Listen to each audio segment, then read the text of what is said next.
The whole reason we are here on this planet is to experience love. Like if love is God's main mission and purpose for us, then let God surprise and delight you with the love stories that she has planned for you, instead of you trying to micromanage and control it. Who says that if you meet someone that has every quality on your checklist that you're going to automatically fall in love? That's not how love works. And love has never worked that way. Love has never worked that way, right? That's not how God works. And so make the list if you want to make the list, but don't date with that list in mind, because you could be literally looking straight past the love of your life because he doesn't qualify for all the things on your list. And the other thing, a really big exercise that you can do if you're single is look at that list and ask yourself, am I this list? Am I this list? Is this a list about me? If it's not, then I'm not a match to this, am I? And if you are all of those things on that list and you meet someone who is also all of those things on that list, still doesn't mean you're going to fall in love. Could be, that you think that you will, and then you go on a few dates and you're like, nope, feeling nothing. But needed to have that experience to recognize that the checklist doesn't actually mean as much as I thought it meant.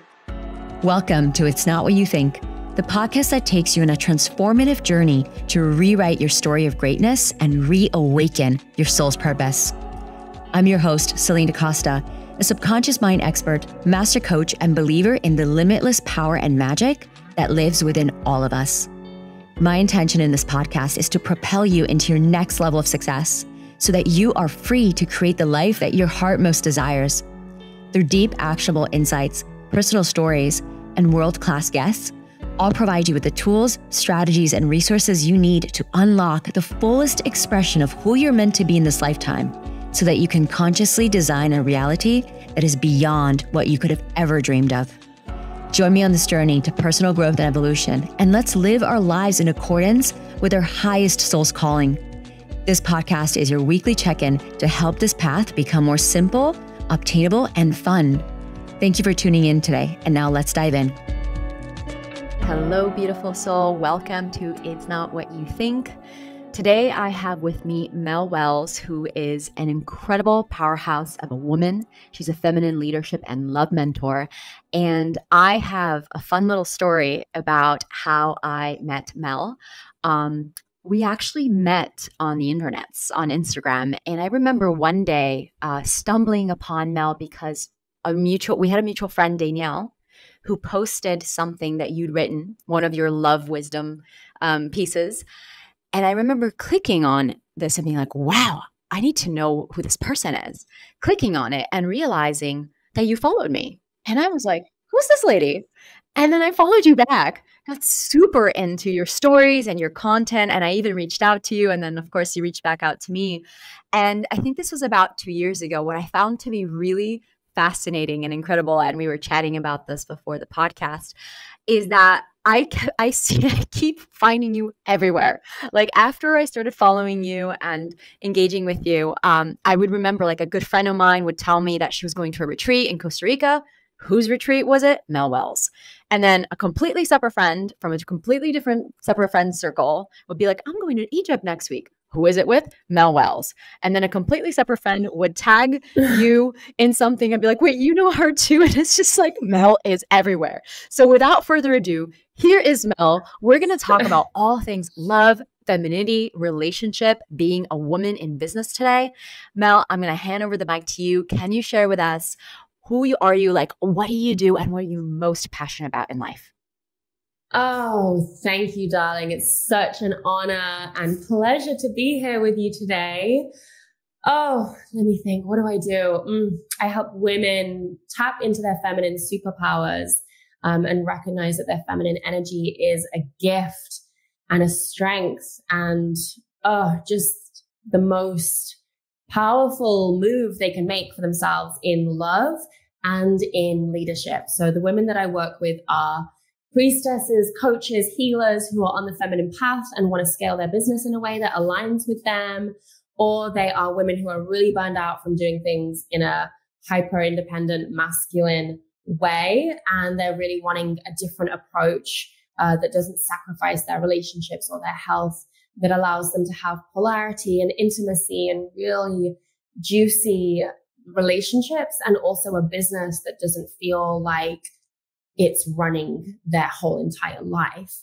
And so those are the women that I work with. And I'm really just so passionate about women really knowing that their feminine energy is not a weakness. It's not something that has to be an afterthought. It's something that they can not just integrate, but really lead with in their life, in their love life, and in their businesses. Beautiful. And I'm so excited to dive into this topic today because it just feels like in this day and age, it's more important than ever.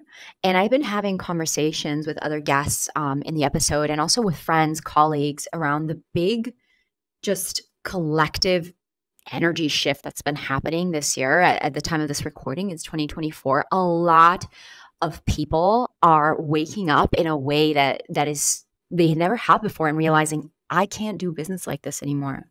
I need to pivot. This business model is not sustainable. This way of doing things is not sustainable. And more specifically, I have been witness to so many women, including myself, coming into this awakening of, hey, the way that we've been doing business is not a match for the feminine body. Like when we are women in sync with the planet, in tune with ourselves, in our body, the traditional ways that we have been taught business, which are so heavily masculine, linear, and which, I'm sure you will shed more light on, just doesn't work. And so, on a personal note, I've been on this journey. I have been on this journey for the past year and a half. And also, you'll always, whenever you're on this journey, I find that you attract people as well who are on a similar journey, whether it's friends, clients, colleagues. And so I've been having this conversation again and again and again behind closed doors. And I'm so excited to bring you in so we can have this conversation out loud for the women who need to hear what we're about to drop right now, as well as the men, so they can support those women, and I even got chills as I said that. So to start, there's something that you wrote the other day actually on your Instagram, and I immediately captured it because I was like, that's the first thing I want to go into. You wrote something on the lines of there being this misconception that being feminine is weak, that people won't take me seriously, that I will lose everything I've built. And let's just dive deep into this, Mel, because this is the real of this shit that I found is going on, is that women have been trained to build business a certain way and are realizing this is not sustainable. So there's like a whole group of women, they're just ignoring that and just trucking on, just keep on keeping on. There's another whole group of women that are like, oh my God, I got to do this a different way, and are having an absolute panic freak out because they don't know how. And then, there's the woman who figured it out and are ahead of the curve. Would you be able to speak into what's like, give words to like what's going on for the person, for the woman that's listening, that's like, am I crazy? Like, is business supposed to be that way? Can you articulate, help her feel seen here? And could you also share, like, if for somebody who's going through this awakening and realizing there's got to be a different way, can you shed light on like, what could that be for someone who doesn't see the door? Oh, yes. I mean, the way that we have been taught business has been from men, right? It has been very much like for the men, by the men. And we have done that. We have, put on our, glasses and got our homework and got everything. We're like A-star students, and we're like, we're going to be just as good as the men, right? We're going to do it. We're going to tick all the boxes. We're going to get all our A-stars, gold medals, and we're going to do it just as good as the men, except we're not men.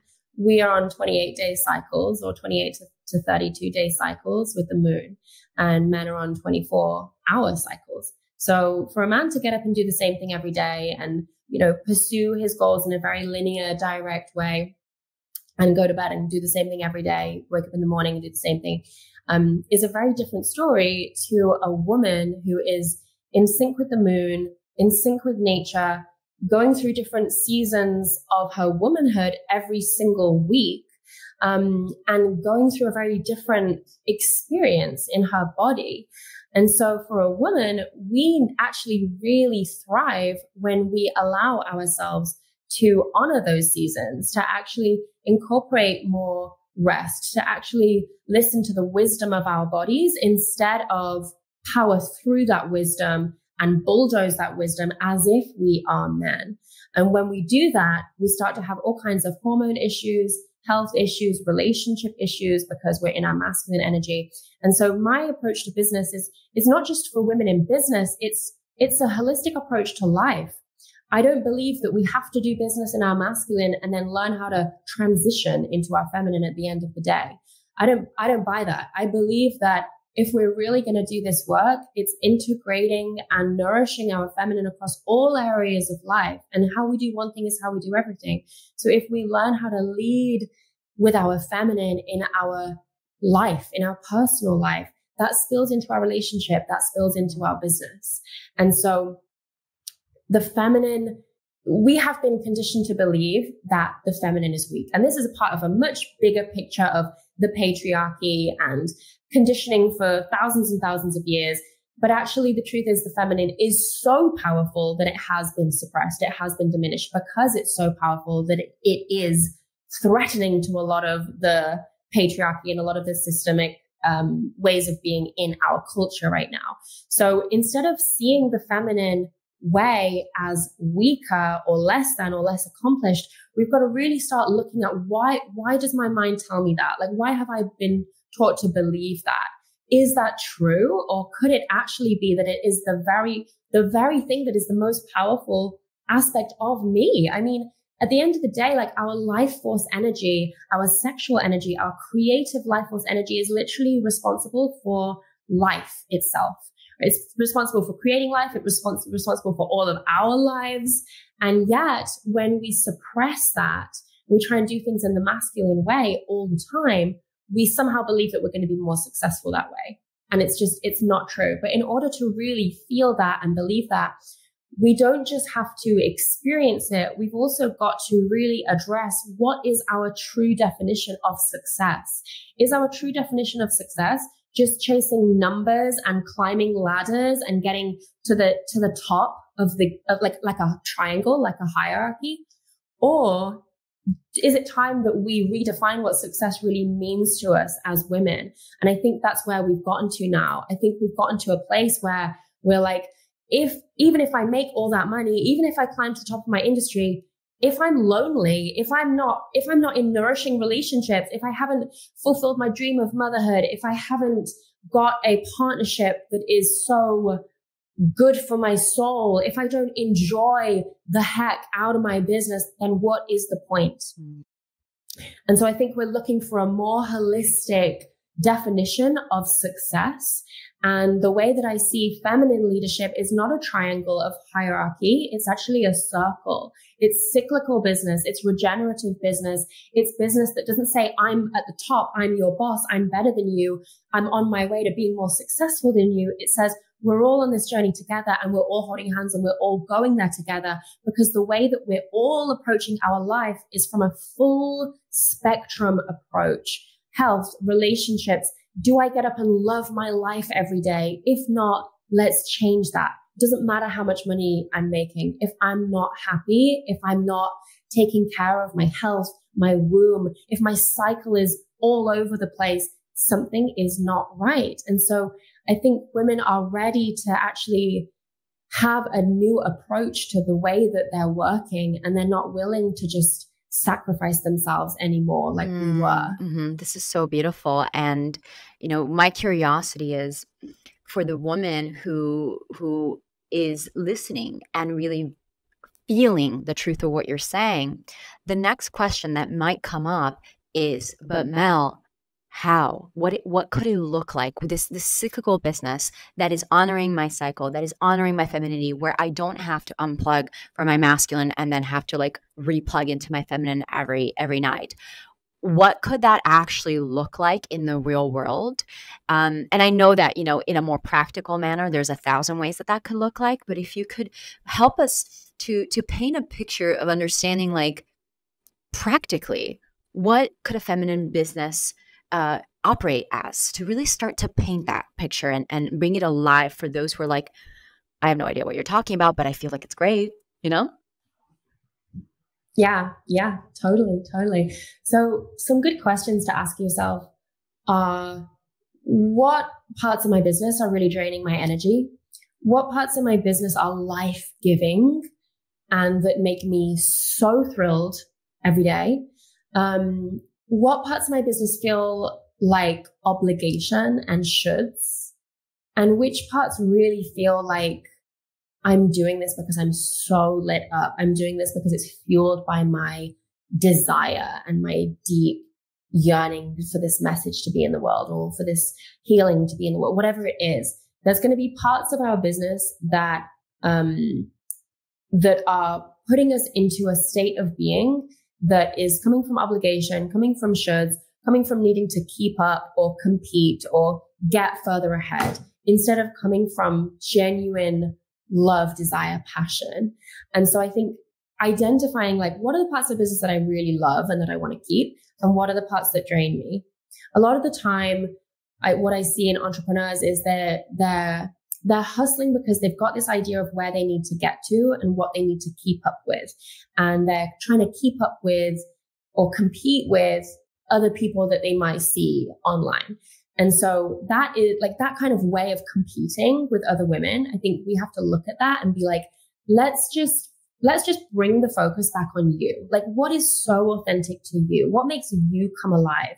And drop this illusion of needing to get to where other people are and needing to get somewhere faster, and drop the sense of urgency.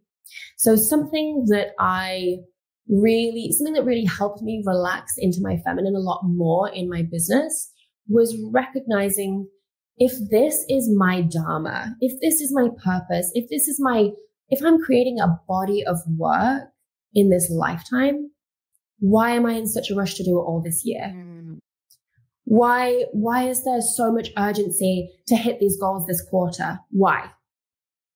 If this is my body of work, if this is my dharma, then let me look at my growth and evolution as a whole woman over the course of my whole entire lifetime, instead of what we see in the more masculine approach to business, which is, how can I make 20K months this month? How can I get to 50K month? It's all short-term goal that is very, very like focused and short-term, instead of, who am I being in this lifetime? And like, what is my contribution to the world? And when we actually zoom out and get a big picture of our work in this lifetime, we realize that it doesn't have to all be done this week. It doesn't have to all be done this year. And so something that I did was I looked at all the things that I was trying to cram into a year. And I said, what would happen if I allowed my year-long goals or my to-do lists for this year to actually be for the next 3 years?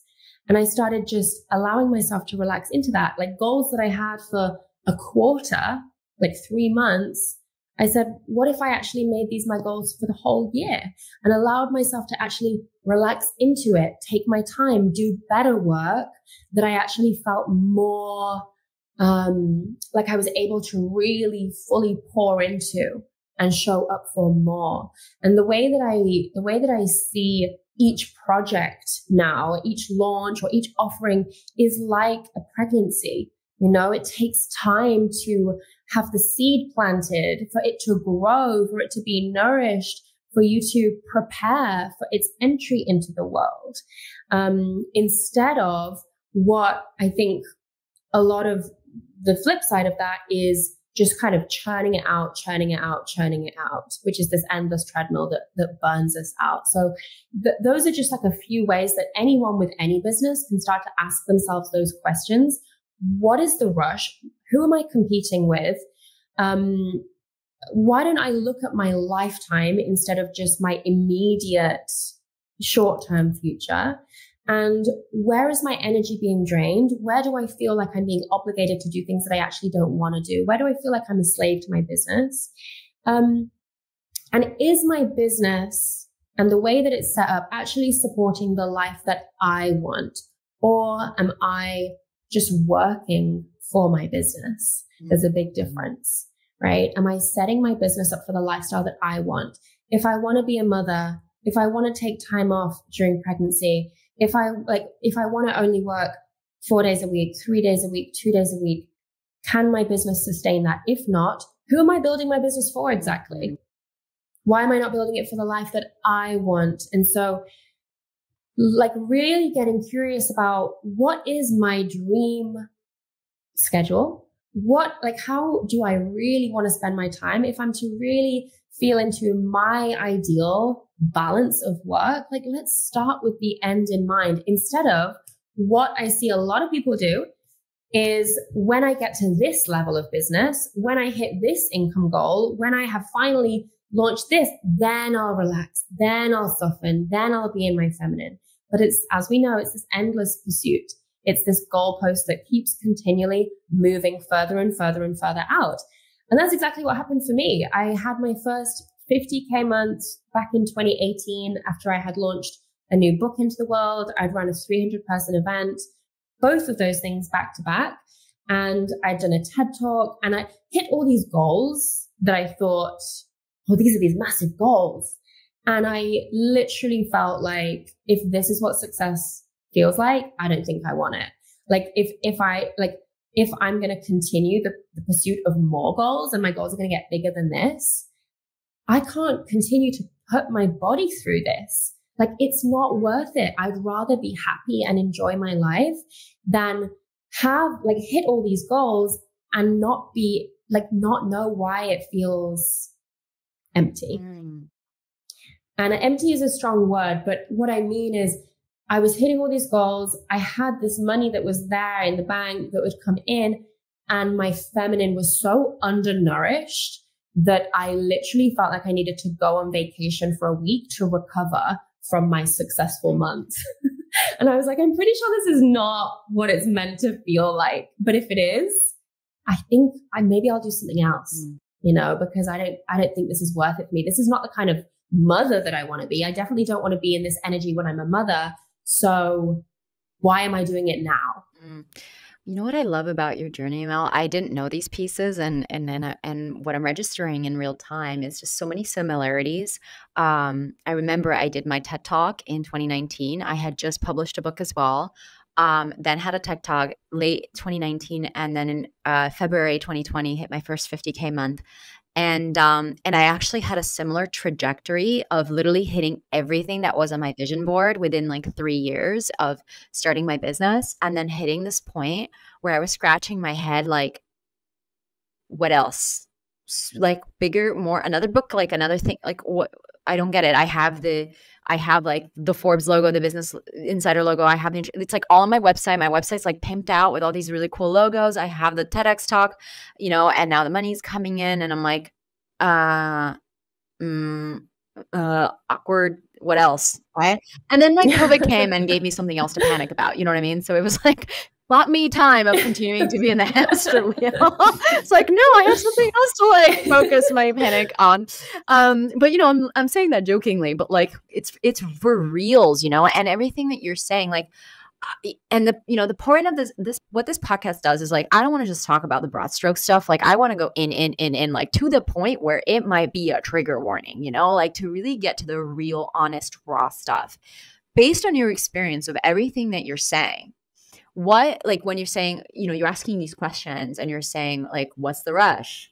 Why is it that you're looking to and all the questions that you basically asked. But here's the thing. You've worked with enough women. You've seen this enough time. You've experienced this yourself.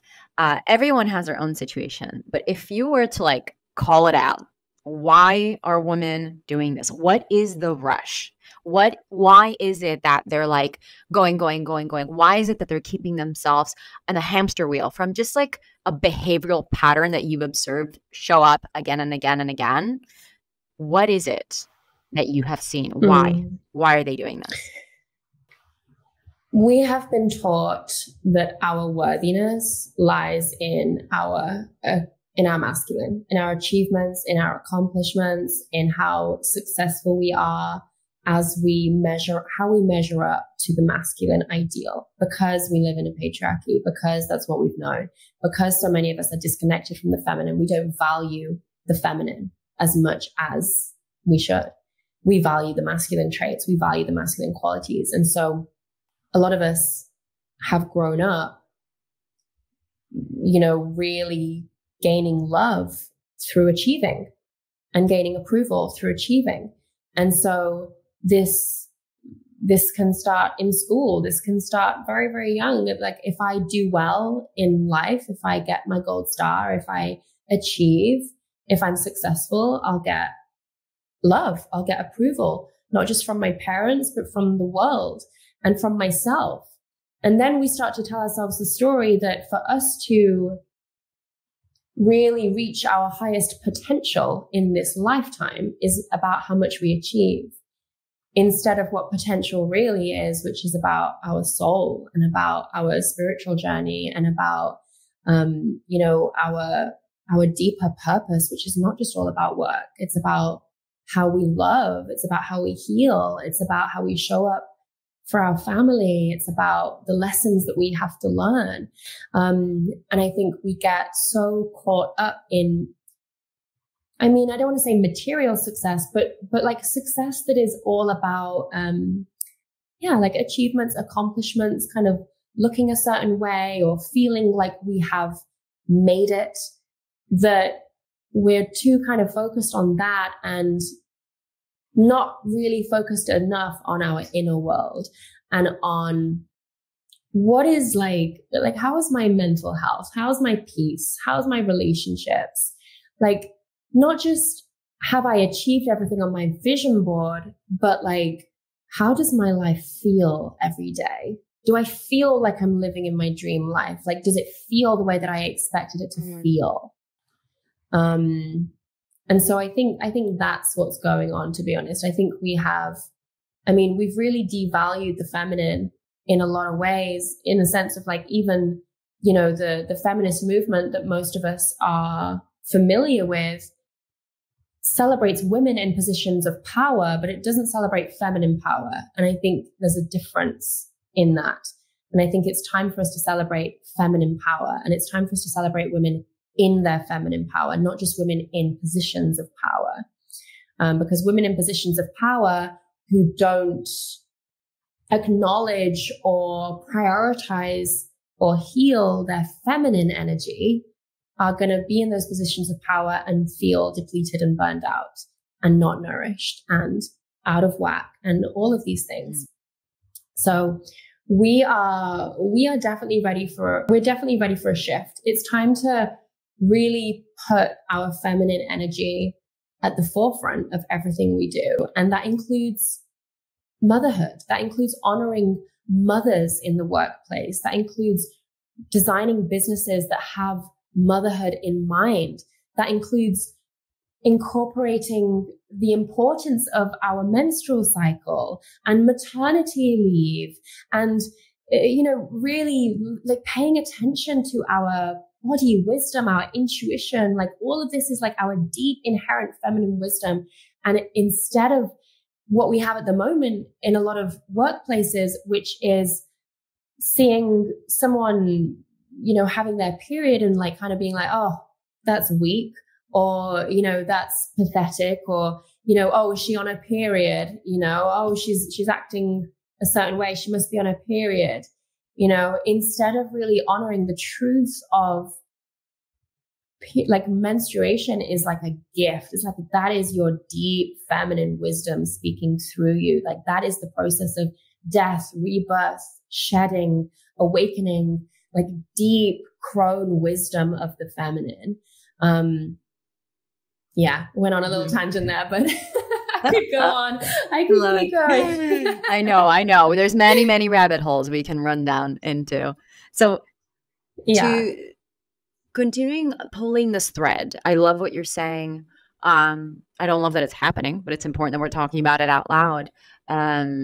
To that really, like, it is this state of us continuously having been trained to be on this hamster wheel. And here is what I have been hearing in behind closed doors with clients, with students, also colleagues, which is that there is this desire, again, to move into the feminine way. And even everything you're saying, I'm sure there's people listening to this being like, yes, want that.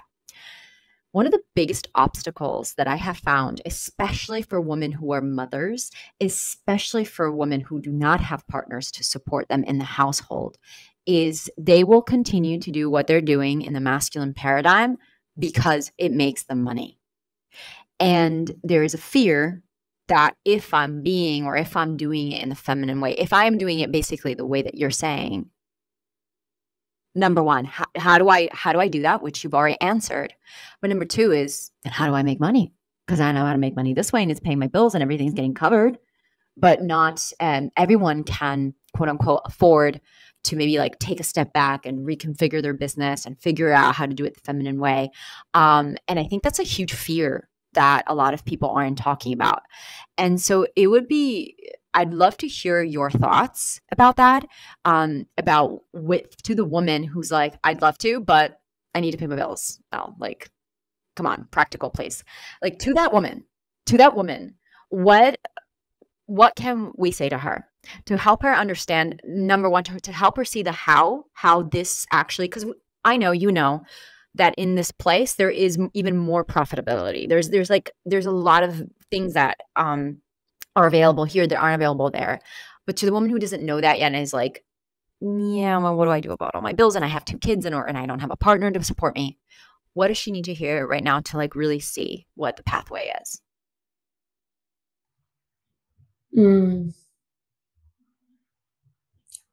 First of all, you don't need to burn everything down in order to do this. And I think this is what happens when we think, in order for that to happen, I would have to burn my life to the ground and start over. That's not what I'm suggesting that anyone does. The other story here is being in my feminine means doing nothing. Being in my feminine means resting all day. Being in my feminine means laying around naked, eating grapes and doing self-pleasure practices. That's not what I'm saying. Being in your feminine does not mean doing nothing, but it does mean prioritizing who you are being each day and really focusing on your energy. Your magnetism, your embodiment, these are your feminine superpowers.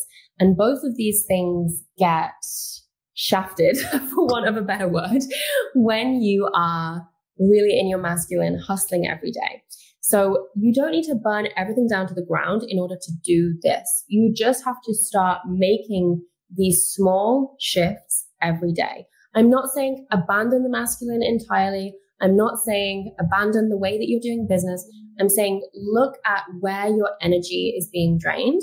Look at the energy that you are moving from in your business and look at the way that your business is set up.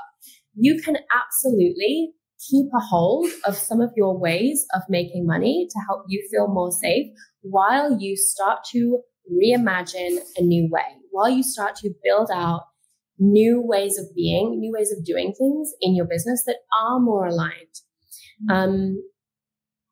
Making money is not inherently masculine. It's not. Magnetism brings in money. Embodiment brings in money because it's energy, right? Your energy is what brings in the money. Like when a client comes to work with you, honestly, like we've been taught that it's about what will I get, like transactional. Like I'm going to work with this person because what will they get me? What will they give me? But the truth is like the feminine way is like we work with people because we are magnetized to them and because of their embodiment. We learn from calibrating to embodied people who are living their message, who are practicing what they preach, who are living and exuding it from their selves, right? So you being in your embodiment, you being in your magnetism is you being in your feminine. And that can be so abundant if you really, really hone in on that tool. Relationship building, community building, these are all feminine superpowers. Vulnerability, the way that the feminine alchemizes pain to power, like these are all feminine superpowers. Being in your feminine is not about doing nothing. It's actually about looking at what are my feminine superpowers and how can I bring those to the forefront of my business instead of thinking the most important thing in my business is my funnels or my sales calls or my whatever it is like, what if those things could actually be in the background? Still keep them. But what if my feminine could actually be the thing that actually brings people into my business? Mm-hmm. I love that. And what this answer sparked for me is a trend that I've been noticing on the internet that I love to speak into, which is what I have noticed and what I've seen is that trend of like the soft girl era and in some ways it's really cute and it's really sweet. And in other ways I've picked up on a little bit of toxicity in the sense that what I've noticed is like women that go, boom, I'm going to swing to the whole other side of the pendulum and be like super feminine, soft, all the things. But then I have also witnessed this a lot is they lose the masculine component and then it becomes like a very soft, like not directed. I'm just being, like you were saying, just eating my grapes and things like that. And so the curiosity is, well, first I'm curious about what you have to say about that trend. And second of all, the question in that is, how do you, when you do go through and, some women do, some women don't just calibrate to that like balance right away. They have to swing the other end to experience that and then rebalance. So to that woman, like how do you retain and reintegrate the masculinity in your business so that you can keep that balance? Because the masculine is necessary to run a successful business, but how does it look like the feminine way? I think what we're speaking about, like the trend, as you say, is for a lot of women, like an extremely necessary part of their healing process to go through that. And a lot of us have swung so far one way that we have to swing back the other way before we come into equilibrium. And so one of the things that can happen is we are so afraid of losing what we have built that we're like, how can I be in my feminine without that pendulum swing happening? And the truth is, like, if you have depleted your body so much that you are so desperately craving the feminine, then maybe you need to just swing a little bit, and like let that be okay. Because otherwise you're still gripping and you're not listening. And so I think just really like honoring the call of your body wisdom, right, is really important.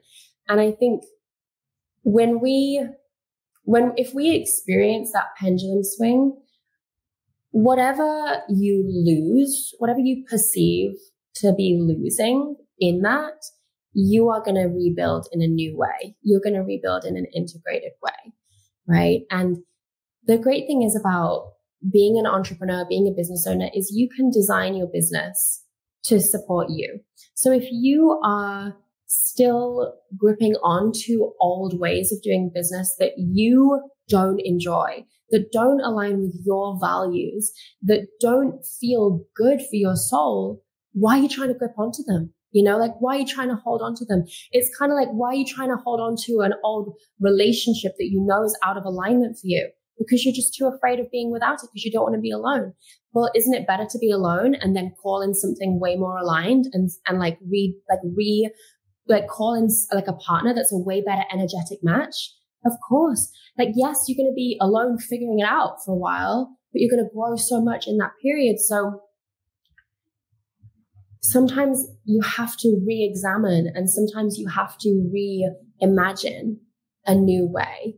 And again, I'm not saying burn it all to the ground. Everyone's journey is completely different, but could you imagine a more sustainable model that would really suit the way that you want to be, right? That still has the strategies and the systems and the structures and the team holding your business, but that allows you to be free, that allows you to not grip so hard, that allows you to not be in the day-to-day constant runnings, constant tasks. And honestly, like, it's a spiritual journey. It's not just about what do I need to do in my business. It's about where do I need to release my grip on my work as my worthiness? Where do I need to actually trust others to come in and support me instead of me feeling like I have to do it all myself?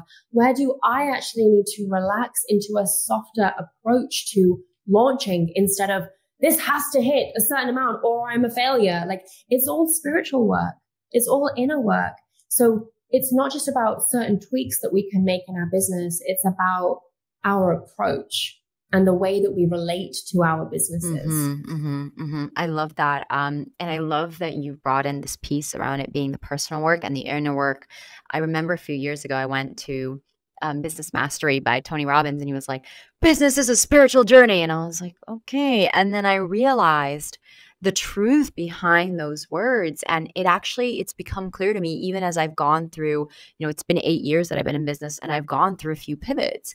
And I noticed that every time when I was going through the pivots in my business, what I needed to strip back was actually systems or structures that I had put in place based on a belief system that I had, that I wasn't worthy or I wasn't safe, so I had to create a certain kind of contract, or I wasn't worthy, so I had to really emphasize certain benefits on a certain sales page, or I needed to be to look a certain way, so I added all these extra systems and all these extra automations that actually didn't need to be there and were overcomplicating my business. So I actually found that as I did my inner work, as I did my healing work, every step of the way, layer by layer, shedding layers, there were aspects of my business that had to go because they were built upon the old patterns. They were built upon the limiting belief systems. And when I work with my clients, this is something that people don't get it until they get it. They don't see it until they see it. The level of decisions that we make, from who we hire to what our project management system is, to how to structure the funnel. All of these quote unquote business decisions are actually being completely informed by the lens of our trauma, by the lens of our limiting belief systems, our behavioral patterns that then cause us to make decisions, that then cause us to take action, that then create a business model that is not sustainable to us. And then it's like, why is this not sustainable? Well, it's because there's a belief system here that needs to be resolved. So that piece around the inner work, I'm really glad you're bringing this forward, because I've seen it again and again and again and again, that when it comes to even anything systems operations related, it's like, this is just a mirror. It's a mirror looking right back at you of the ways that you value yourself, of the ways that you see yourself, Yeah, absolutely. And it also shows up in the kind of clients that you attract into your world. It shows up in the kind of team members that end up working for you and what goes on in those relationships.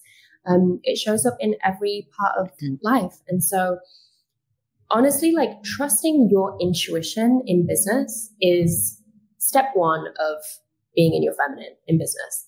Actually trusting your intuition to make moves in your business, instead of, I'm going to ignore my intuition and I'm going to do what everyone else is telling me to do. I'm going to do what all these business coaches are telling me to do. I'm going to do what,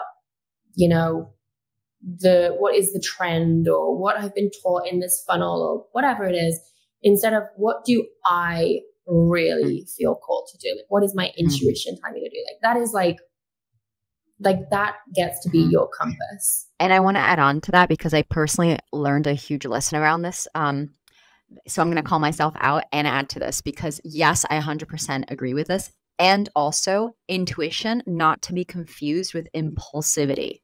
Because what I have found, first, I've seen in other people, and then I saw it in myself. And when I saw it in myself, I could not unsee it, which was, I noticed even my team getting overwhelmed, because I would have all of these intuitive hits. It's like, I had an amazing idea, and it was amazing ideas. And I built most of my business, I built it from my intuition. So I know the power of intuition firsthand.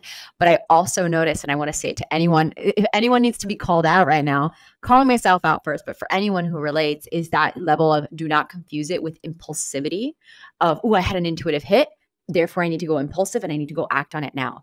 And I think it goes really well with what you're saying about your programs, looking at it as a birth process and taking your time and taking away the rush. Because one of the biggest lessons I needed to learn is that I needed to take my intuition and drop it down through my body and actually integrate the intuitive hit before taking an action on it. So rather than building a business that's really, intuitively impulsive, which can lead into that same hamster wheel, that's the shadow side, to build a business that's intuitive, but grounded, embodied. And by the time you take action, a decision on your intuition, you know it. It's not just a really great idea that came to you intuitively and it pops it back out.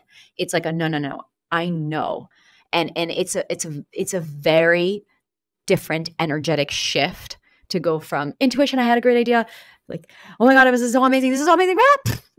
Go act on it. Let's do it. The 3-day challenge next week. Let's go. Woo! And I've seen a lot of women succeed and make a fuck ton of money from this, by the way, but I've not seen them sustain this. I've seen a lot of coaches be like, okay, I had an idea for a program. And then next week the program's live and then it like generates 20, 30, 40, 50,000. And then they talk about how much money it generates, but I have not seen that be sustainable. And I think it's really important add-on for that, like integration, embodiment. And when you act, because it's your Dharma, because you're making that intuitive decision from a deep knowing. And that requires you to listen to your body and all of the fun feminine principles that we have been talking about. I love that. I love that. I have like a visual of it like coming from the third eye, but like landing oh my God, chills. And like making the decision from the womb space rather than from the head. I love that. That's how I love that visual, because I saw it like the energy just being brought down and being embodied. Beautiful. Hello, soul family. I hope you're enjoying this episode so far. Before we dive back into the content, I love the opportunity to share a free wealth expansion resource that I've created for you. This is for those of you listening wanting to massively expand your abundance and wealth codes. I'm popping in here to invite you to come watch my free wealth building masterclass called Invested. Invested peels back the curtains on one of my favorite long-term wealth building strategies, which is investing in the stock market. I run this masterclass with my financial educators and experts, Owen O'Malley and Anna Rodriguez, who have a collective 40 plus years of experience in the stock market and manage over $100 million of portfolios. They'll break down the stock market and how you can make the best use of it, even if you're brand new, in really simple and easy to understand language, so that you can learn how to create exponential wealth without spending the next years laboring over making a course or some other passive income tactic that isn't even truly passive. You're going to want to listen to this one, especially if the stock market has felt intimidating to you. It will open your mind and heart to how to allow money to work for you so you don't have to spend the rest of your life working for it. And if you are familiar with the stock market, I have a feeling you're about to learn something new.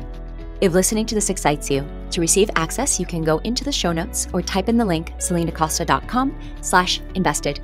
Now let's get back into the episode. So I want to slightly pivot and introduce men and business into this conversation, as I know that's one of your other zones of genius. And I want to have a conversation that, I know you've talked about in the past, but really landing it here, because I know this is really alive for a lot of the high achieving, like high earning women out there. And again, I'm not going to hide. I also have this question, not just for them, it's also for me, which is the topic of out-earning your partner.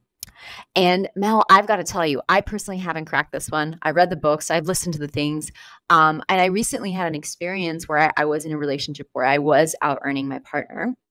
And it was challenging because I noticed myself telling myself, oh, this is fine. It's no problem. Let's see like what emotional needs of mine he can meet as long as he's providing in other ways.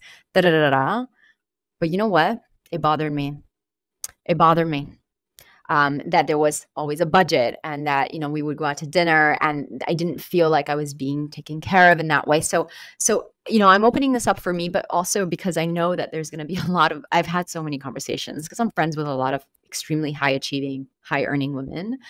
And I'm curious about like, what do you do when you are out earning your partner? And if you do like really love that person, how to maintain that polarity and how in your experience coaching women around this, what have you found to be, I guess, the protocol or like the keys, the nuggets, the codes that we need to know in order to really have this feel balanced.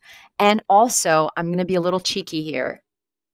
Like this is a trigger friendly podcast at the risk of a trigger warning.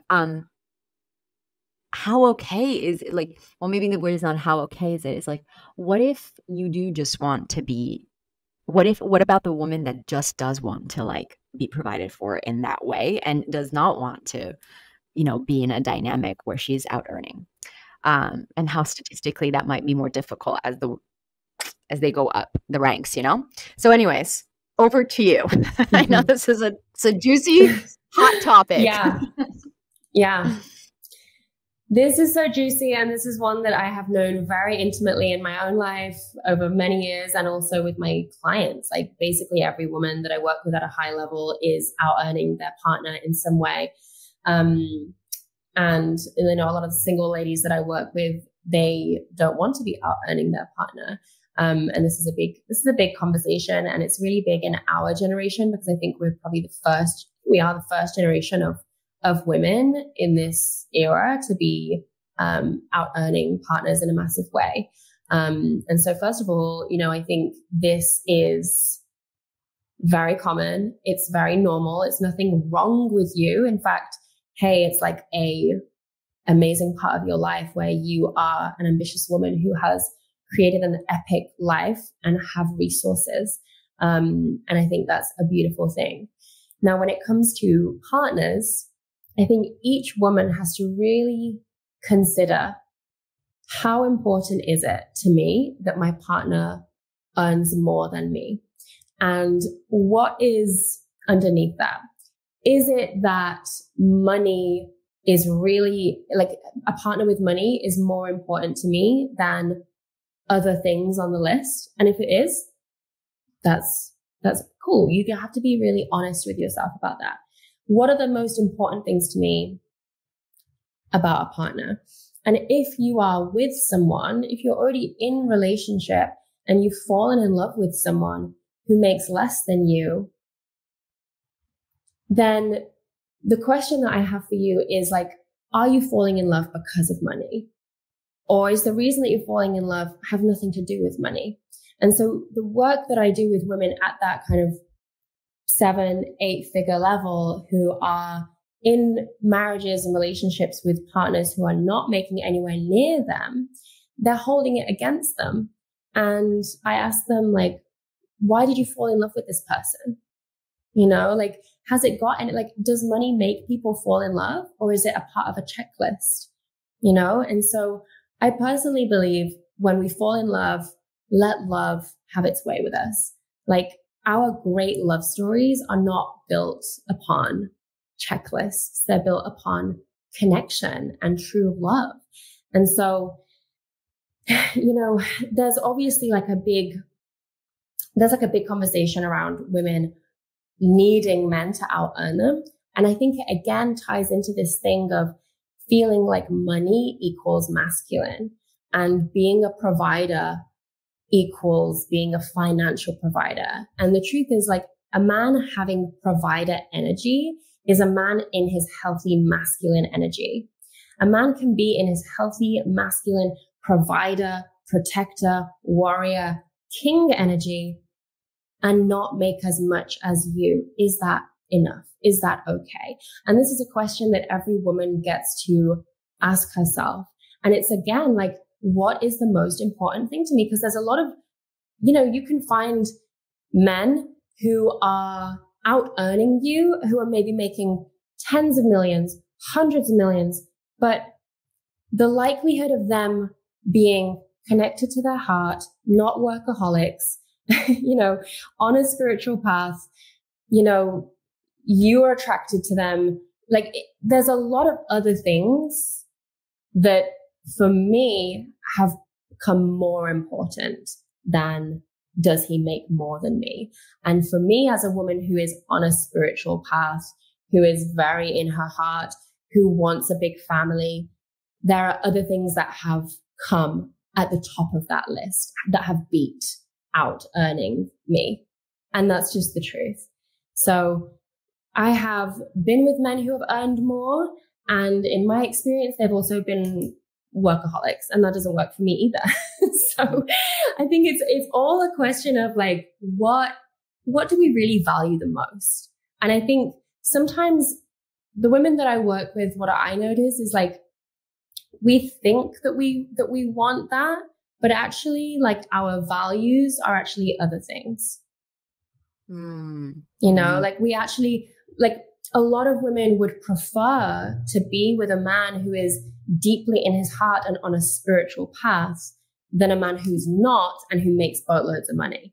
And I think sometimes maybe we have to date both of these people and see what's the most important to us. Now, of course, everyone wants, oh, why can't we have it all? And we can have it all, right? But when you fall in love with a person, not a list. And I think we, as when we're single women, we have to trust our hearts. We have to trust our hearts above trusting a checklist. So that's my take on it. And then for women who are already in relationships, who are out earning their partner, you know, I think the biggest piece of work here is about neutralizing the power that money has in your relationship and really approaching money from a team perspective, rather than a yours versus mine piles. This is my pile of money. This is your pile of money. Because there can be a lot of resentments that form in that dynamic when it's not a team approach. And the truth is, you know, there is a lot of other components to a healthy, thriving marriage, a partnership, a relationship, a family that are very, very important. So that's my take on it. And what would you say those thriving components are? So you've spoken into, you said, in my experience, there's several things that are much more important. You're now speaking into thriving components. What, if you were to give words from your experience and the women that, you know, have achieved that balanced, and have, you know, received like really incredible partners that they're in love with and have that healthy dynamic, what would you say those qualities are? Like qualities in him or qualities of the relationship? Can be both. Like the qualities that essentially, when you were saying there's so many things that are more important that like that gave me that feeling of providership, how would you give words to that? Yeah, so like providing really, what providing really means is providing safety and security, right? And so that is what the masculine does. The masculine provides safety and security. Now, we perceive finances as safety and security, but there are plenty of other as well ways for us to feel safe and secure. And that is trust. That is, you know, making sure that we are taken care of, that we are safe, that we are protected, that we have everything that we need, that our emotional needs are, you know, held space for, that the family is safe. You know, a man in his provider energy is an energy that he exhibits. It's an energy that he embodies. Does he protect women? Does he take care of women? Does he respect women? You know, does he make sure that I'm taken care of? Like this doesn't have to all be about money, this conversation. You know what I mean? Mm-hmm. I love that. Thank you. And I'd love to take this even deeper when it comes to the provider energy and the giving of man and the receiving. I've been having a lot of chats with some women lately, and actually one of my best friends happens to be in your mastermind. So one of the topics that's been really present in these conversations is the topic of receiving and actually being in that receiving state with men. Now, I'm going to give a little bit of an anecdote, and in the hopes and belief, I actually think that a lot of women have gone through this. But what I have found that I've struggled with in the past is this piece around not doing anything. For, you know, it's this piece around if I'm receiving, if the man is providing and I'm receiving, I gotta equalize, you know. It's like, how do we, you know, you gotta do something. And there's this almost this like guilt around receive. I even think about, you know, my father is this incredible gentleman, and every time we go to dinner, and I met him when I was a teenager, so I didn't grow up with him, but whenever we go to dinner, he just always pays for everything. But even as I got more successful financially and in my business, like pays for everything, even vacations, everything. And noticing that, like, And then I noticed it also when it comes to meeting and meeting men that are in that provider energy. So I've been having conversations with several women around this, mostly girlfriends. And I'm like, oh, okay, this seems to be a shared sentiment that is happening of like, how do you actually receive? And can you speak more into this piece of that impulse, of like, I'm receiving, I gotta. Because in a friendship, in an exchange, it's like, you're giving me energy, I'm giving you energy. There's like, so what does it look like in a romantic dynamic, in an intimate dynamic, to create that like exchange? If it's not, I receive, you give, I receive. Can you paint us a picture? Totally. I love this question. I have so many things that I want to say to this. So first thing that I want to do is I want to take us into the bedroom. I want to talk about sex, right? Let's do it. This impulse of like, I need to, if he's giving to me, then I have to give back, right? It's like, let's take it into the bedroom. What that looks like is if he gives to me, if he gives me oral, then I have to give him oral. If he does this for me, then I have to do this for him, right? But actually what we get to remember is in the bedroom and outside of the bedroom, the masculine wants to give to us. He wants to pour into us. He wants to ravage us. He wants to penetrate us with his love, with his heart, with his penis, right? With his energy. He falls in love when he gives and when we are in the receiving. When a woman is receiving, it's not just thanks. It's like, it's a woman in rapture. It's a woman in pleasure. It's a woman in bliss. This is why it's such a turn on for a man to witness a woman in her pleasure. We don't get turned on when we witness a man in pleasure. Let's be honest. We get turned on when we see women in pleasure, right? Because the feminine in pleasure is like so hot, such a turn on, right? And so I want you to remember this example in daily life. When your man wants to give to you, remember that he is getting pleasure from giving to you. He's getting pleasure from you receiving because he wants to see you in pleasure. This is why when we receive, it's not just about take. It's about, oh, wow, thank you. Like, this brings me pleasure. Like, he wants to see you happy. That's why the whole phrase happy wife, happy life comes about, because they want to make us happy. They want to make us happy. They don't want us to be like, oh, let me scramble so I can give back to you. No, right? That's not actually, it makes you feel better because you have a feeling like you need to, but it's not actually what he wants. He wants to give to you. He wants to feel your receiving of him because it actually makes him feel good. Right? So in this receiving, again, it's like this notion of the feminine doing nothing. No, the feminine is not doing nothing because her very act of receiving is so life-giving. Her radiance, her energy. If you want to do something to be in your feminine, work on your energy, right? Because your energy is the gift. Your radiance is the gift. Your happiness is the gift. Your pleasure is the gift. Now, we can get really granular. And, I said this to the friend of ours that also asked me the same question the other day. And I was like, look, if you want to get him a coffee or something, you absolutely do that. But you don't need to pour into him in the way that he's pouring into you. Because again, let's take it to the bedroom, right? Are you pouring into him, or are you wanting him to pour into you in the bedroom, right? Like, when we look at how we are in our most primal state in sex is literally where we see polarity in action the most. So like, when we really want to have a conversation about polarity, like, let's look at what it's like in that setting. We've got one partner that wants to be the giver, that wants to be pouring in, that wants to be penetrating, that wants to be ravishing, that wants to be taking someone, and the other person is surrendering to it. The other person is like enjoying and being in rapture and being in pleasure and being in bliss. Now, of course, it's you flip, but most of the time it's the masculine doing and the feminine receiving. So, of course, you want to shout coffee, you want to shout lunch, go for it. But he doesn't need you to do that if he's in his healthy masculine, because him taking care of you is like, of course. It's like him driving you in the car is like, of course. You don't need to offer to drive back because he drove there.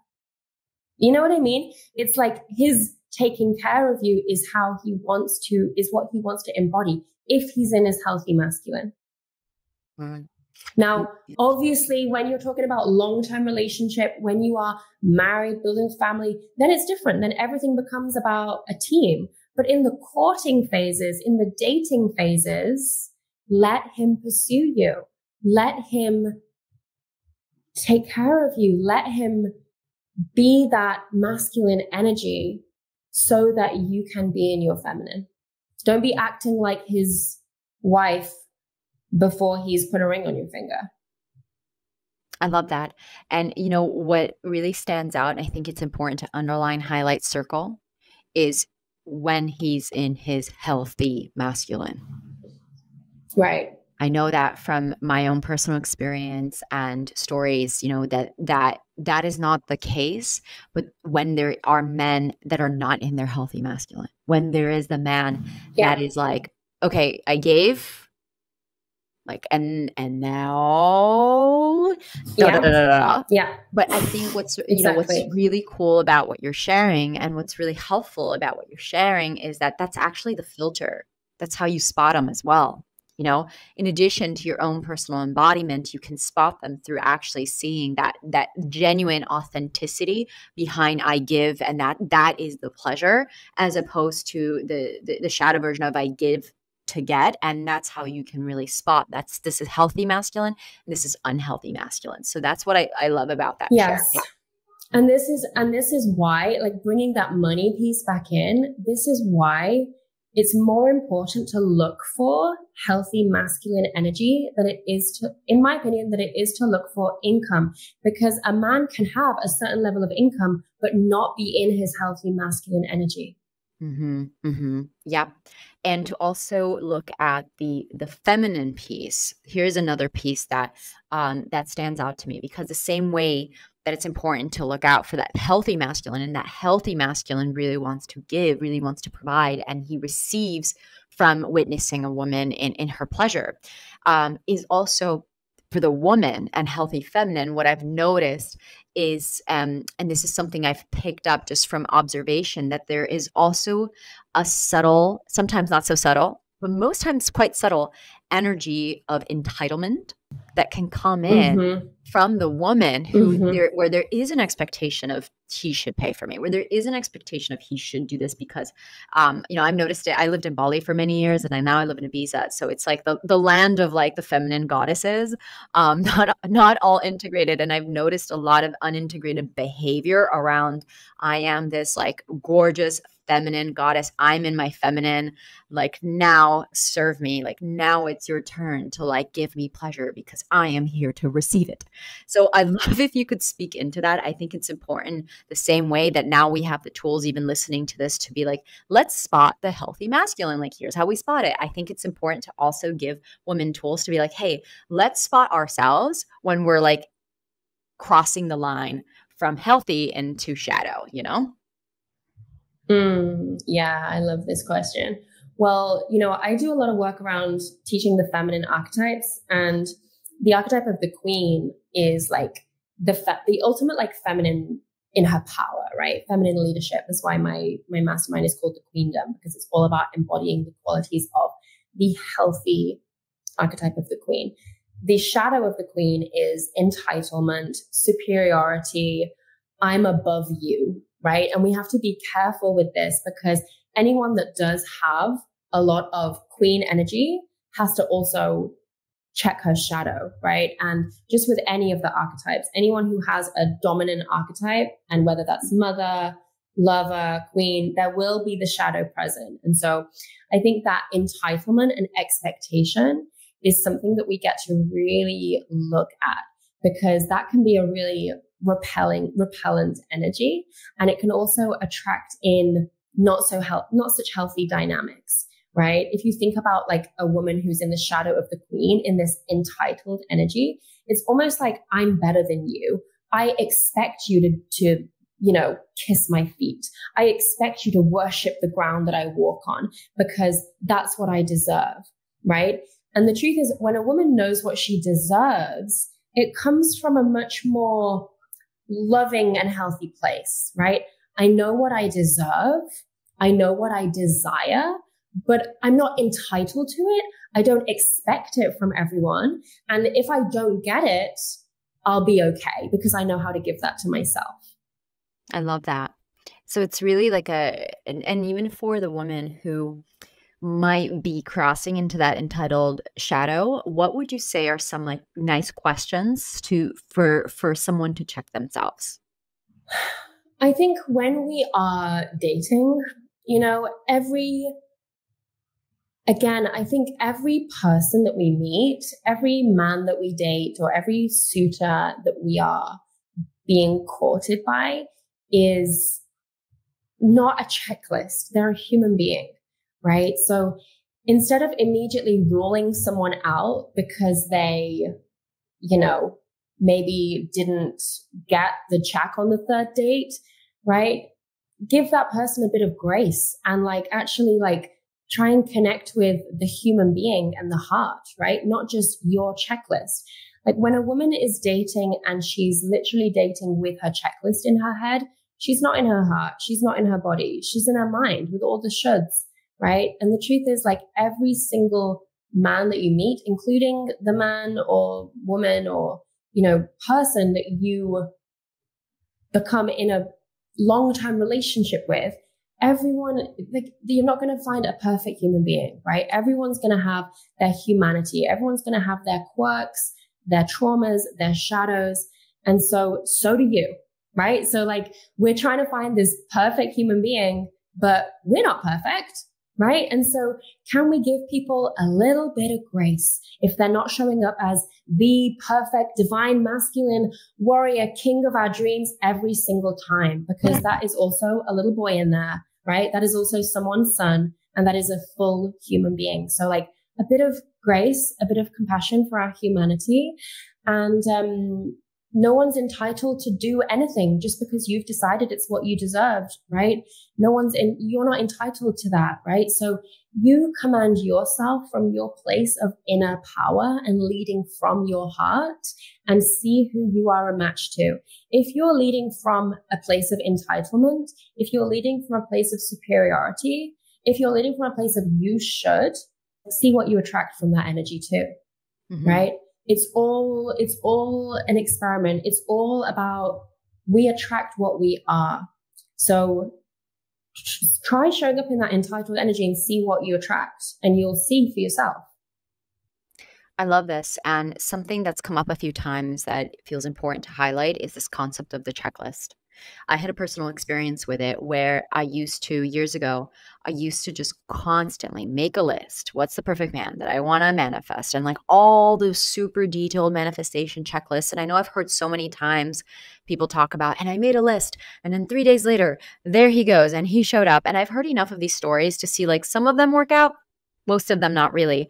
And from my personal experience, what I can say is that I had a relationship a few years ago where the man that was in front of me was like checklist perfection. Absolutely everything on the resume that I could have wanted. And I wasn't happy. My heart was not being taken care of. It was actually the worst, most debilitating breakup of my entire life. It was super toxic. And from that, I remember as I was going through my healing journey from that heartbreak, I had a mentor say to me, and she's an embodiment mentor, and she said, throw it out. Throw out the checklist.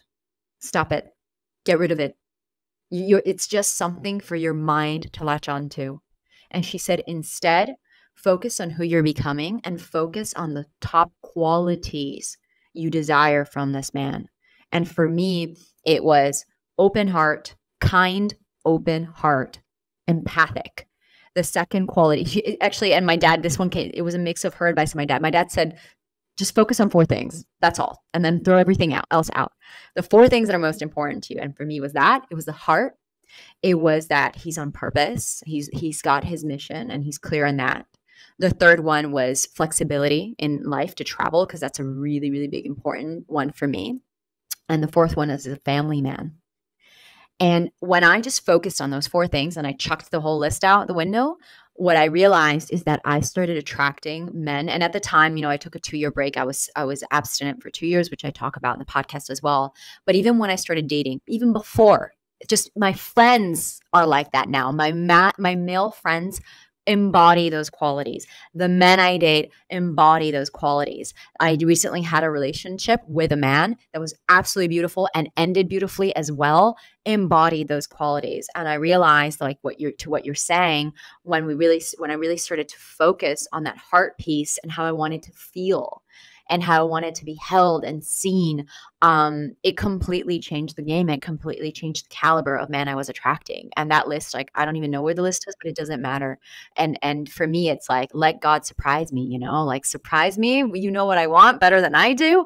Here are the core qualities, and the rest is like up to God. And that's how I've liked Exactly. to see it. Exactly. I always say that, like, the whole reason we are here on this planet is to experience love.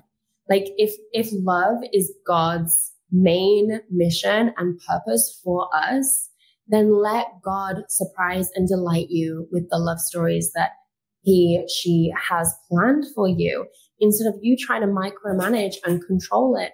Who says that if you meet someone that has every quality on your checklist that you're going to automatically fall in love? That's not how love works. And love has never worked that way. Love has never worked that way, right? That's not how God works.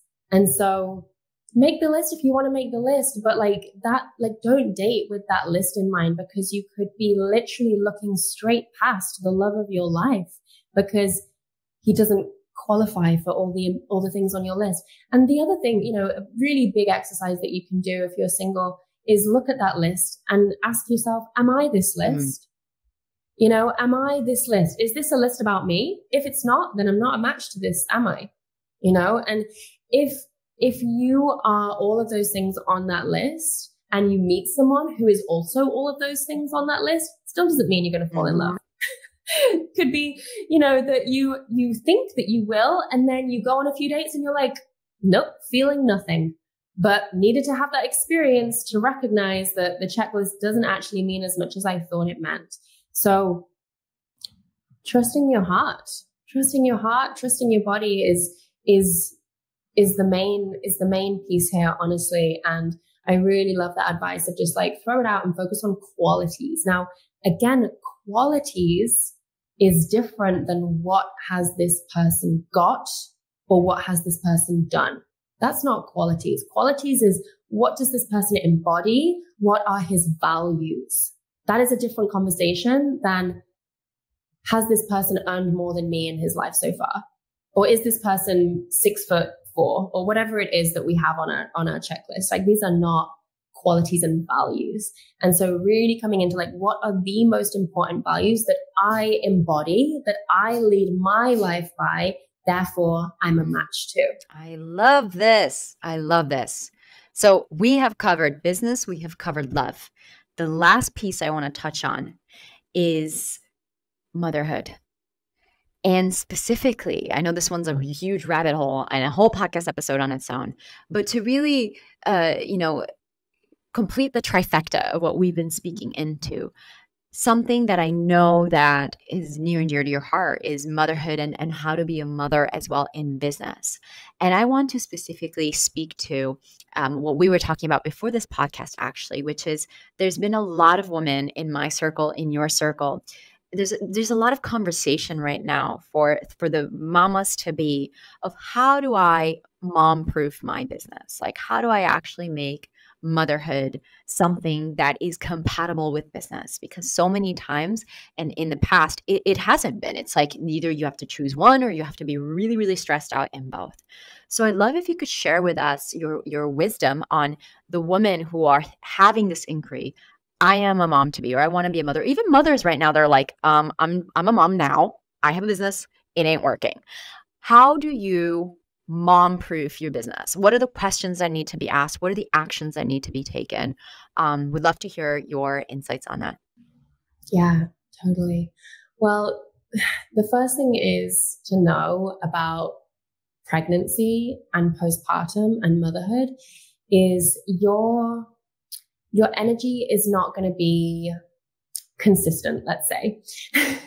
There's going to be times in pregnancy where you are very, very tired and can do very, very little work. There's going to be obviously maternity leave, where you are going to want to not even open your laptop, not even look at your phone, because you're going to be deep in the birth portal with a baby in your arms 24/7. And when you enter into early motherhood, when your baby is growing up, breastfeeding, the kind of motherhood that you want to be fully present for, let's say, you are going to have shifts, massive shifts in your energy levels, right? And you get to honor those. So your business, if you want to mom-proof your business, you have to set your business up in a way where it doesn't need you to be on all the time in order for it to work. If right now your business can't function, if you were to take a week off, then stuff needs to change. If right now you have to micromanage all of your team members in order to get them to do what you want, something needs to change. If right now everyone relies on you being on in order for money to come in, then stuff needs to change. So when I say stuff needs to change, what I mean is you need better systems, you need better team, and most importantly, you need to learn to let go of a lot. And if you can do that before motherhood, if you can learn how to release the reins and release the grip and release needing to have complete control over every single component of your business at all times, then you're going to be off to a really good start in coming into motherhood in your business, because you cannot approve everything. You cannot have final control over everything. You cannot be on all the time, and you cannot be opening your laptop to fix something that's gone wrong when it goes wrong. So you have to be willing to let go, trust other people to support you, and build revenue streams where you still get paid if you're not on all the time. And that looks different for everyone, but there's various different models that can suit that. Mm-hmm. Beautiful. So it sounds to me that there is a level of planning and understanding, like looking ahead and really planning for what are the ways. And this goes full circle in the questions you were answering in the beginning as well, of really understanding like what is that feminine business model and how to get to remove yourself from that live business while also still creating that circular, pathway that you were speaking into. So actually, this is where also the healthy masculine like comes in, like having that healthy planning and that ability to look ahead. And lastly, for the busy mom, because you said something earlier about you don't have to crumble everything down in order to build something new. And I'm curious for the busy mom that's like, okay, great, sounds great now, but I don't have time to plan because I have a baby already on my arms. What would you say would be like a bit by bit that she can start to focus on to really start to shift her business if she already has the baby or the kid and she's not able to like shut it down to build it back up, and she does have these issues that you mentioned? Mm-hmm. Yeah. So for the woman who is wanting to build a sustainable business for motherhood, ask yourself, if I were to take a vacation for 2 weeks and be completely off, or if I were to go offline for a month, would my business still, would I have a business at the end of that month? What would I have? Would I still have a certain amount of revenue? How much? Is that enough for me to live on in the way that I want to live? Would my business completely crumble if I were to take that time off? These are important questions to ask yourself if you want to be prepared.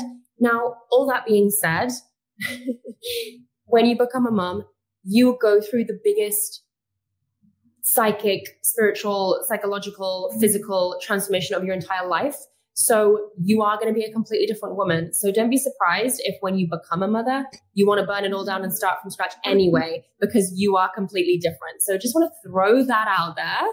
Get used to the process of death and rebirth in this lifetime, right? Because you're not going to be the same woman who went into the birthing process as when you come out of that. So the woman who's already got a baby in her arms, wants to shift her business model, you want to look at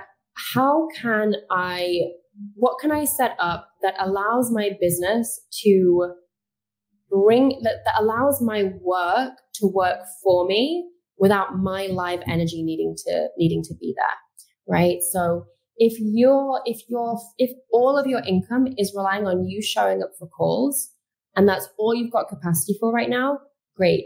How can I expand that so that I'm charging more? Or how can I expand that so that I'm serving more people at once, so that I'm showing up for less hours at a time? If you don't have the time or the bandwidth to create a course and you want to create a course, do the whole thing live, right? Do the whole thing live, and then those recordings become the course, right?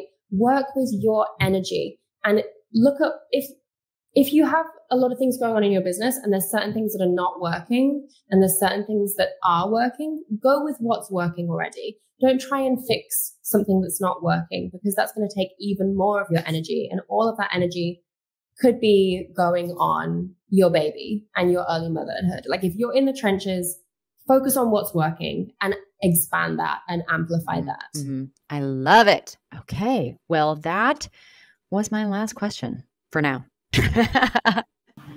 Beautiful. Well, thank you so much. This is super full.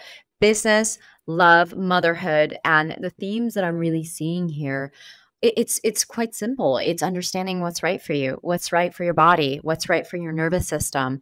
And when it comes to business, how can you be more of service without needing to put yourself in a position where if you're not there, like I can see the image I see is literally like putting the blood in the engine, then the engine doesn't run. But it's really about there is a way to be in your dharma, to be in that mission, to create something that impacts a lot of people, and to use structure, leverage, those healthy masculine qualities to put it out there in a way where you can still continue to be all that you're here to be, because that's what it ultimately comes down to. And to experience love, to experience family, to experience being in service, but not in a way where you are a slave to that service, but in a way where your being and who you are and how you emanate and how you show up actually gets to be for lack of a better word, funneled into a structure that is going to be of service and impact to a lot of people. That would be a summary of it. Yes. I love that. And ultimately, like life, love, business, it's all a ceremony. It's all a journey. It's all a medicine journey. Like there's only so much we can prepare for ceremony because we don't know what the heck is going to happen in ceremony. That's the whole point.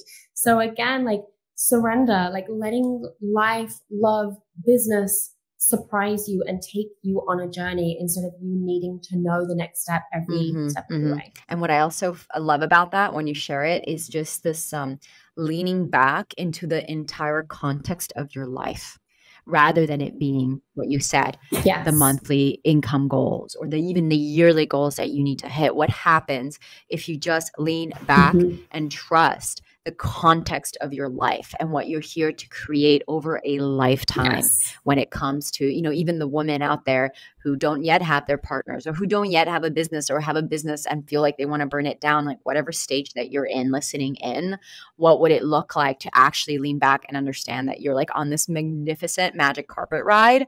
It is incredible. And what's most important, going back to what you said, is not what you're doing, but it's how you feel as this magic carpet ride is carpeting, is going through the world. Like, how do you feel inside of the process? That's been one of my biggest teachings in my own personal journey, is every day, no matter what's happening, no matter if like there's a stressful email in my inbox or something, car breaks down, whatever's going on in life, the most important thing I could ever pay attention to is how I feel and how to shift how I feel into a frequency that is empowering to me, that is healthy to my body, that is in alignment to what my soul came here to experience, which is that love, joy, and freedom. And so whatever way in my practices and in the ways I show up, that I can just come back to that like guiding principle of love, joy, and freedom, then I win. And that to me, like on that topic of what is success really mean to you,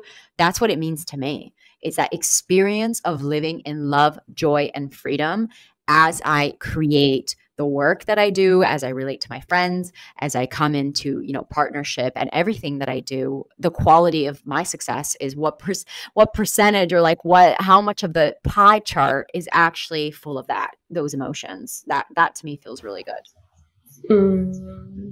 I love that. Yeah. So anyways, this feels like it's naturally come to a close. So as we close up, the last thing to ask is, well, if there's anything, to the woman who's been listening along, she's been with us for an hour and a half, she's like, oh, wow, that was a lot of pieces. If there's anything you have to say to her to just complete this and send her off after this episode. And then would you be able to share with us, how can we find you and receive more of your wisdom? Yes. Let me think of one little final piece to send these women off into the world. And men. All the men that are listening. And men. They're here too. Okay. There might be some curious lurkers who are being like, how do women think? Yes. Don't overthink it. Don't overthink it. Listen to your heart. Listen to your body. And don't overthink it. And live in the mystery. Like, the mystery is another feminine superpower. Can you allow yourself to live in the mystery of life instead of feeling anxious about not knowing what's going to happen next? Can you feel excited about not knowing and be in the mystery of the not knowing? Because then you're going to enjoy the not knowing so much more. And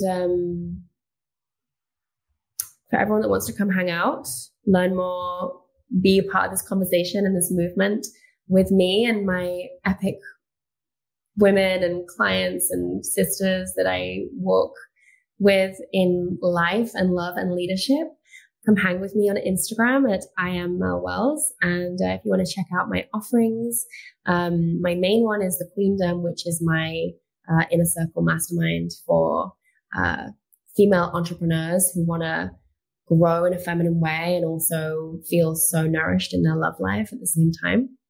That's called the Queendom. And you can check that out probably on my website or on my Instagram. So yeah, that's me. Beautiful. And everything will be linked in the show notes. Well, Mel, thank you so much. That was beautiful. We got through, that was very action-packed, and I'm super grateful to have you on. And finally, this is, we've been in each other's worlds for a very long time, but this is the final moment that we were able to drop in. And how cool is it that we were able to do it out loud for everybody to see. So for anyone, who's listening in and really received some incredible insights from today, let us know, let us know your favorite quote, your favorite thought. Just screenshot the podcast, like tag us and let us see. And we'd love to also, repost you on and see what you got from this. All right, Mel, thank you so much. And I will see you around of that, I'm sure. Until the next one. All right. Bye, everyone. Bye. Thank you, beautiful humans, for tuning in to today's episode of It's Not What You Think.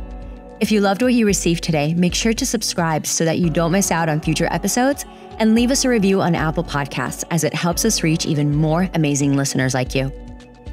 If we aren't already connected on social media, come receive even more tips and inspiration by following me on Instagram at Celine DaCosta or visiting my website at CelineDaCosta.com.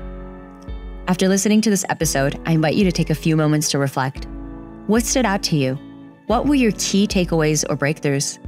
And if there was one action step you could take from this, what would it be?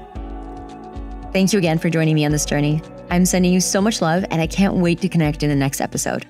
Until then, keep sharing your unique gifts and living out your most magical life.